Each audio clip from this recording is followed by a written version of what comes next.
Hello BookTube, I'm Jonathan and welcome to Words in Time.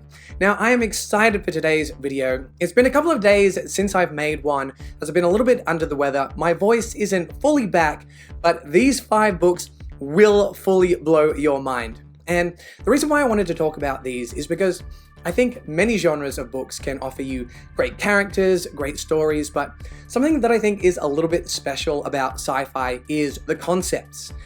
In sci-fi, you're going to get those crazy sci-fi ideas like time travel or alternate dimensions or artificial intelligence that can just really stretch the imagination, blow your mind, and I think these are 5 books that really scratched that itch for me, and I hope they will for you too. So let's get into them.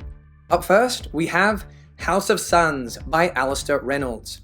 Reynolds, most well known for his series Revelation Space, but this is a standalone, so a great way to get into Alastair Reynolds. So what is it all about? Well, Abigail Gentian, she clones herself 1,000 times, and they are known as Shatterlings, and they can live for a very long time, because 6 million years later, they are getting together for one of their 200,000 year reunions.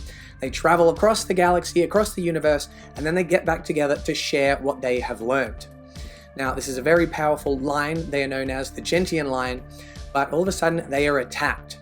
And so we need to find out by whom they have been attacked and for what reasons. So what are the reasons that I chose this book to include on this list? Why did it blow my mind? Well, I put this on the list because of its sheer volume of awesome concepts. I don't think I'm exaggerating, where around every 50 pages or so, this book absolutely blew me away with a new, cool sci-fi concept. So just some quick examples, spoiler-free examples. We have machine people. So it's very interesting to learn about how AI works, how they interact with other species, the humans. We have very cool approach to the nature of time, the perception of time.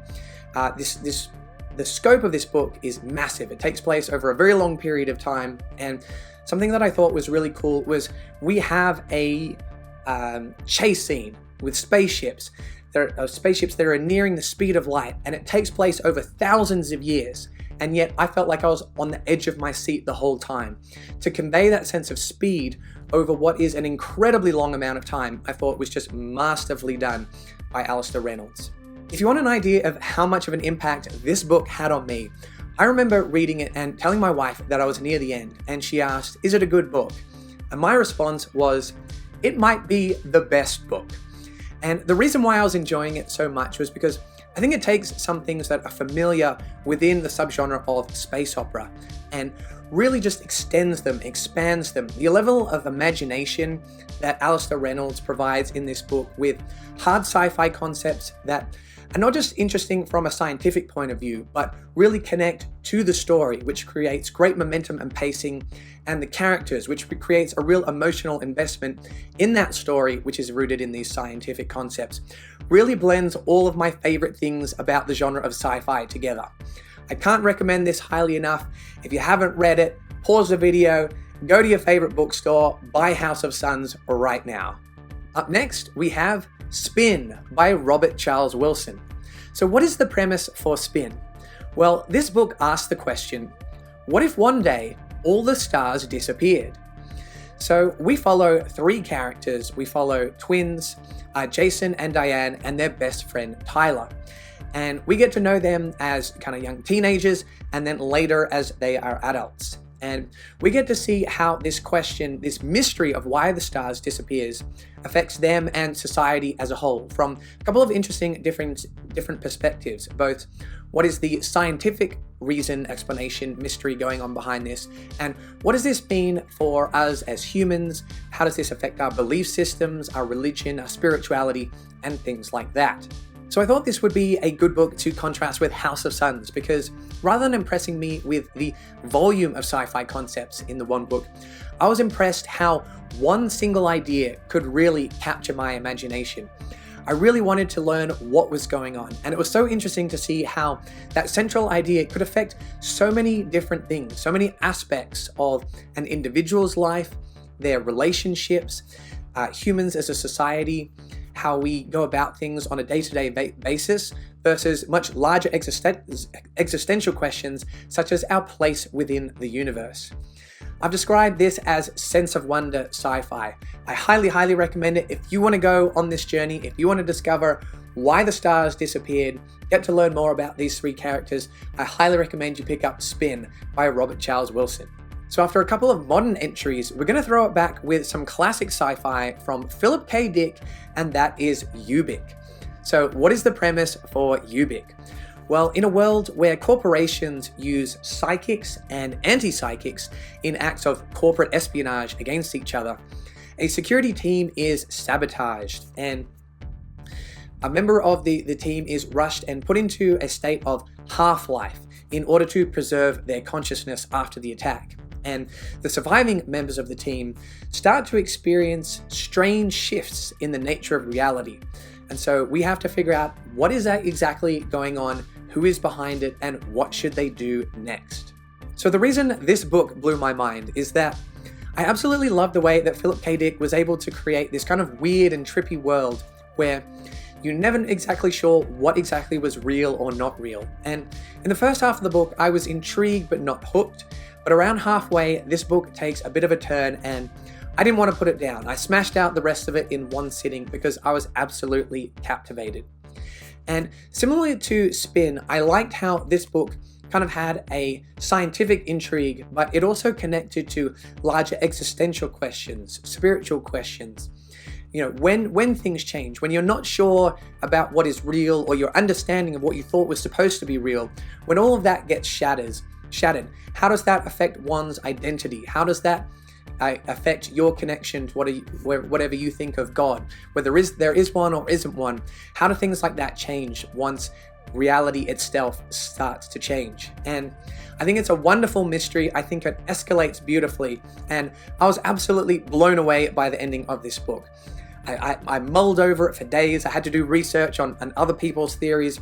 I think I have my ideas as to what happened, but I love hearing other people's theories and ideas as well. So if you've read Ubik, get down in the comments, let me know what you think happened. And if you haven't, I highly recommend picking up Ubik. I think it's going to blow you away. Next up, we have something that I read recently and has become a new favorite of mine, and that is Death's End by Cixin Liu. This is the third book in the Remembrance of Earth's Past trilogy. So to put into perspective how nutty the ideas in Death's End are, I described the first book. It was the text in the thumbnail for my review, The Three-Body Problem. I described it as mind-blowing, and I stand by that. The first book is mind-blowing. Well, the second book, The Dark Forest, takes everything that I liked about The Three-Body Problem and improves it exponentially. I think the story in The Dark Forest is one of the best things I've ever read. The ideas in Death's End are even more mind-boggling than The Dark Forest, okay? I can't get too much into the premise of the third one, but I'll give you the premise of the first book, The Three-Body Problem. So in The Three-Body Problem, strange things start happening to prominent scientists. So this is set against the backdrop of the Chinese Cultural Revolution in the 1960s. We follow that timeline, and then also a kind of modern day / near future where weird things are happening to these scientists, and it could be connected to a mysterious mission that is sending messages out into space. So what I love about this series is how Cixin Liu makes the concepts the heroes of the story. So the characters can be admittedly a little bit thin, although I think the character work improves a little bit in books 2 and 3, but it focuses on the ideas. And there are so many awesome ideas in these books. I remember thinking a number of times that a concept proposed could be a great premise for a film. And Cixin Liu doesn't stretch that idea over the course of the book. That's just one section. He'll set up an idea and then either deliver on those expectations or subvert those expectations and then move right on to the next awesome hard sci-fi concept. This is hard sci-fi at its hardest and at its best. And something that I enjoyed in particular about Death's End was it uses this particular narrative device in order for you to kind of try and guess. It gives you clues as to what's going on and gives you a chance to come up with some theories of your own. Now, I thought I came up with some pretty interesting and cool theories myself. They were all wrong. I was off base on all of them, but I'm still pretty proud of them. I had a lot of fun trying to guess at what the clues did mean. I'll be interested to see what you guys thought if you have read the book. And the way this book ended, the level of the sci-fi concepts just escalated exponentially. Like, I thought this book was pretty crazy halfway through, and by the end that seemed like nothing compared to the things that Cixin Liu was doing to my understanding of kind of some basic fundamental physics of the universe. It is absolutely mind-bending. I can't explain it. The only way you can find out for yourself is to read it. And lastly, we have another classic, Childhood's End by Arthur C. Clarke. So the premise for this one is that one day, alien spaceships arrive over some major cities around the globe, and these aliens in the spaceships become known as overlords, and humans try to figure out where did these aliens come from and why are they here.